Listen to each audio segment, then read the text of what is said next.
வணக்கம் and welcome to show interesting info. June 14 இன்னைக்கு international பாத் டே அப்படின்னு சொல்லிட்டு குளிக்கிறதெல்லாம் கொண்டாடுறதுக்காக ஒரு டே வச்சிருக்கிறாங்க. பட் ஆனால் குளிக்கிறது அப்படின்றது ஒரு சாதாரண கான்செப்ட் இல்லை, அதுக்கு பின்னாடி நிறைய விஷயங்கள் இருக்குது. ஒன்றும் இல்லை, குளிக்கும் போது பார்த்தீங்கன்னா முதல்ல நம்மளுடைய முழங்கால்கள் நனையணும், அதுக்கப்புறம் அப்படி படிப்படியாக நம்ம மேலே நினச்சிட்டே வரணும். அதேமாதிரி தலையில் கொஞ்சோடு தண்ணியை முதல்ல தெளிச்சிக்கணும். அப்படி இருந்தால் தான் நம்ம உடம்புலேருந்து இந்த ஹீட்டுன்றது வெளியில் முழுமையாக ட்ரான்ஸ்ஃபர் ஆகி வெளில போகும். நம்ம வந்து ஒரு சரியான ஒரு வெப்பநிலையில் நம்ம பாடியை வந்து மெயின்டைன் பண்ணோம். குளிக்கிறதுன்றது அந்த ஒரு ஸ்மெல்லு வரது தடுக்கிறதுக்காக அப்படின்ற கான்செப்ட்லாம் பார்த்தீங்கன்னா செகண்டரி தான். ஃபஸ்ட்டு நம்ம உடலுடைய வெப்பநிலையை சமநிலையை வச்சுக்கிறதுன்ற ஒரு கான்செப்ட்டுக்காக தான் குளியல்ன்ற ஒரு கான்செப்டே வச்சுருந்தோம். ஆற்றுல குளிக்கிறது, குளத்துல குளிக்கிறது, கிணத்துல குளிக்கிறதுன்னு சொல்லிட்டு ஏகப்பட்ட கான்செப்ட் நம்ம ஊரில் இருக்குது. ஆனால் இப்போ இருக்கிற தண்ணி பத்தாக்குறைக்கு நம்ம வீட்டில் ஒரு சின்ன பக்கெட்டில் வச்சு குளிக்கிறதுன்றதான் பேசிக்காக வச்சுருக்கிறோம். பட் இருந்தாலும் நம்ம ஊரை பொறுத்த வரைக்கும் கொஞ்சம் அதிகமாக பணம் வச்சுருக்கிறவங்க, இல்லாட்டி கொஞ்சம் அப்பர் மிடில் கிளாஸாக இருக்கிறவங்களாம் பார்த்தீங்கன்னா வீட்டில் இந்த டப்பு மாதிரி ஒன்று வச்சுருப்பாங்க. அதுக்குள்ளே உட்காந்து குளிக்கிறதுன்றது கான்செப்டாக வச்சுருப்பாங்க. நம்ம கூட நிறைய ஹாலிவுட் படத்தெல்லாம் பார்த்துருப்போமேங்க. ஸோ இந்த மாதிரியான கான்செப்ட் இப்போ தான் இருக்குதா அப்படின்னா இல்லை, கிட்டத்தட்ட ஒரு 3700 வருஷத்துக்கு முன்னாடியே பார்த்தீங்கன்னா இந்த கான்செப்டை யூஸ் பண்ணியிருந்துருக்கிறாங்க கிரீக் இந்த மாதிரியான பகுதிகள்ன்ட்டு. நான் ஏன் அதிகப்படியான சமயங்களில் இந்த கிரீக்கு, எகிப்து இந்த மாதிரியான பகுதிகளே சொல்கிறேன் அப்படின்னா, அங்கே கிடைக்கக்கூடிய அந்த தொல்பொருள்கள் தான் பார்த்தீங்கன்னா இப்போதைக்கு வெளிப்படைத்தன்மையாக இருக்குது, எல்லாருக்கும் தெரிகிற மாதிரி இருக்குது. கல்வெட்டுகளாக வந்து ரொம்ப பத்திரப்படுத்தி பாதுகாப்பாக வச்சுக்கிறாங்க.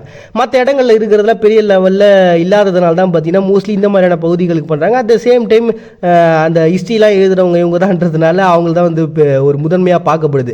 ஆனாலும் வேர்ல்டு வைடில் பார்த்தீங்கன்னா இந்த மாதிரி ஏகப்பட்ட விஷயங்கள் இருக்குது. சரி, கான்செப்டுக்குள்ளே வந்துடுவோம். ஸோ இந்த மாதிரியான ஒரு விஷயங்கள் இருக்கிறதுனால அதை கொண்டாடுறதுக்காகவும் அட் த சேம் டைம் இது பேசிக்காக எதுக்காக இந்த டேட்டை சூஸ் பண்ணாங்க அப்படின்னா, ஆர்கிமிடிஸ் அப்படின்னு சொல்லிட்டு ஒரு மிகப்பெரிய தத்துவஞானி இருக்காரு தெரியுங்களா. ஸோ இது பார்த்தீங்கன்னா ஒரு ராஜா வந்து இவர்கிட்ட சொல்லியிருக்கிறாரு, இந்த மாதிரி ஒரு கிரீடத்தை ஒருத்தர் எனக்கு ரெடி பண்ணி கொடுத்துருக்கிறாரு, இது முழுக்கவும் தங்கம் தான் சொல்கிறாரு. பட் ஆனால் என்னால் ஏற்றுக்க முடியல, இது முழுக்கமே தங்கம் தானா இல்லை வேறு ஏதாவது மெட்டல் கலந்துக்கிறாங்கன்றதை எனக்கு கண்டுபிடிச்சி சொல்லு. பட் ஆனால் இதை வந்து நீ எந்த விதத்துலையும் வந்து பாதிப்படைச்சிடக்கூடாது, பாதிக்கப்பட்டுறக்கூடாது அப்படின்னா அதுக்கேற்ற மாதிரி நீ கண்டுபிடிக்கணும். நீ ஒரு கன்ஃபியூஸ் ஆகிட்டு அது எப்படி இதை வரிசை பார்க்காம இல்லாட்டி இது உள்ளே என்ன இருக்குதுன்னே தெரியாமல் நோண்டி பார்க்காம நம்ம எப்படி கண்டுபிடிக்கிறதுன்னு யோசிச்சு இந்த சமயத்தில் சும்மா குளியல் அறைக்கு போயிருக்காரு.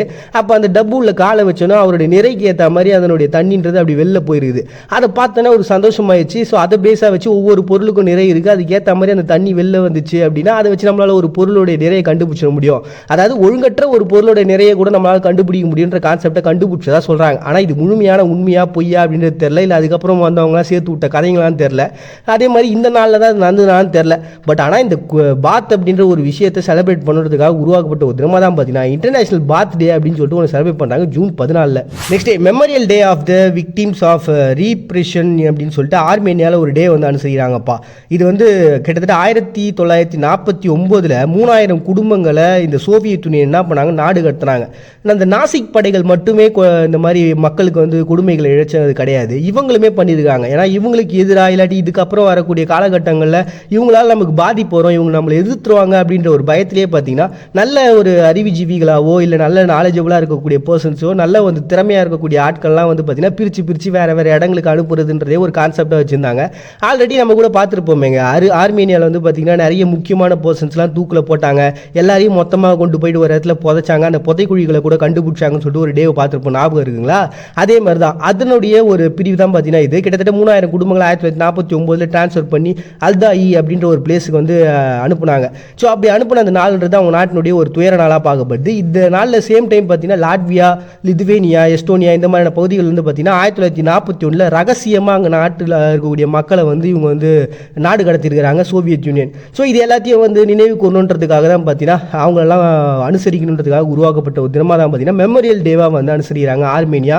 Next international web bloggers day அப்படின்னு சொல்லிட்டு ஒரு சர்வே பண்ணுறாங்க. ஒரு காலகட்டத்தில் நம்மளாம் வந்து ஒரு அரசியலுடைய நேமை சொல்கிறதுக்கே அவ்வளோ பயப்படுவோம், அவ்வளோ இது பண்ணுவோம். நம்ம டீக்கெல்லாம் கூட எழுதி போட்டிருப்பாங்களே அரசியல் பேசாதே அப்படின்ட்டு.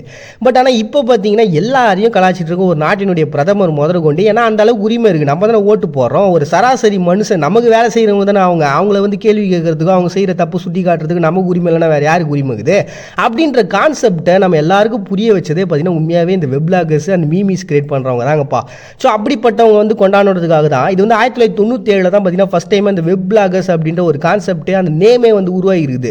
1999 தான் பார்த்தீங்கன்னா அதை எல்லாரும் பயன்பாட்டுக்கின்ற ஒரு விஷயத்துக்கு கொண்டு வந்தாங்க.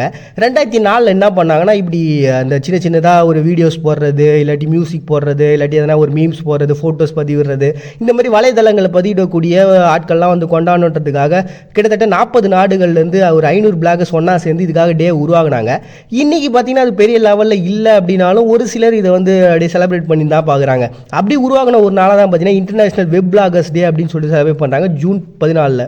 வேர்ல்டு பிளட் டோனர்ஸ் டே அப்படின்னு சொல்லிட்டு ஒரு டேங்க. இது வந்து வேர்ல்டு ஹெல்த் அசோசியேஷன் வந்து இந்த பிளட்டை கொடுக்க சொல்லி என்கரேஜ் பண்ணுறதுக்காக தான் இந்த டே உருவாக்கியிருக்காங்க. இந்தியாவில் மட்டுமே 2 செகண்டுக்கு ஒரு தடவை வந்து யாரோ ஒருத்தருக்கு பிளட் தேவைப்படுதான். கிட்டத்தட்ட 12,000 பேர் வரைக்கும் பிளட் கிடைக்காம இறந்து போயிட்டு இருக்காங்க. இது ரொம்ப பெரிய ஒரு வருத்தத்தை உருவாக்குது அப்படின்ட்டு. இது இந்தியாவில் மட்டும்தான். வேர்ல்டு வைடில் அப்போ எந்த அளவுக்கு ஒரு பிரச்சனை இருக்கும் அப்படின்னு நினச்சி பாருங்களேன்.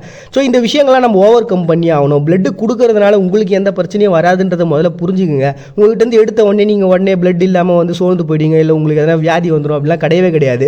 அது நிறைய பாசிட்டிவான விஷயங்கள் தான் இருக்குது. நீங்கள் பிளட்டை கொடுக்க ஆரம்பிச்சிட்டாலே உங்களுக்கு புதுசாக பிளட்ன்றது உற்பத்தி ஆக ஆரம்பிச்சிடும். உங்களுக்கு நோய் எதிர்ப்பு சக்தின்றது இன்னும் அதிகமாக தான் வருமே அப்படின்னு தவிர்த்து உங்களுக்கு உடலில் எந்த பாதிப்பும் வராது அப்படின்னு சொல்லிட்டு புரிய வைக்கக்கூடிய ஒரு நாளாகும். அதே மாதிரி யாரெல்லாம் இந்த பிளட்டை கொடுக்கக்கூடாது அப்படின்னா, இதுக்கு முன்னாடி யாராவது சிகிச்சை எடுத்தவங்களா இருக்கலாம், இல்லாட்டி அறுவை சிகிச்சை பண்ணவங்களுக்கு வந்து பார்த்திங்கன்னா இந்த பிரச்சனை இருக்கும். அதனால் பிளட்டு கொடுக்கக்கூடாது. மாதவிடாயில் இருக்கக்கூடிய பெண்கள் வந்து இதை கொடுக்கக்கூடாது. ஏதாவது ஒரு வியாதி இருக்கும், இப்போ HIV, இந்த வலிப்பு நோய், மேக நோய், இந்த மாதிரியான விஷயங்கள்லாம் உங்களுக்கு இருந்ததுன்னா இந்த பிளட்டை கொடுக்காதீங்க. மற்ற எல்லாருமே தாராளமாக பிளட்டை கொடுக்கலாம், உங்களால் ஒரு உசுர் காப்பாற்றப்படும் அப்படின்ற ஒரு விழிப்புணர்வு ஏற்படுத்தணுன்றதுக்காக வேர்ல்டு ஹெல்த் அசோசியேஷனால் உருவாக்கப்பட்ட ஒரு தினமாக தான் பார்த்தீங்கன்னா வேர்ல்டு பிளட் டோனர்ஸ் டே அப்படின்னு சொல்லிட்டு அவங்கள பாராட்டக்கூடிய ஒரு நாளாகவும் இதை வந்து செலிப்ரேட் பண்ணுறாங்க ஜூன் 14.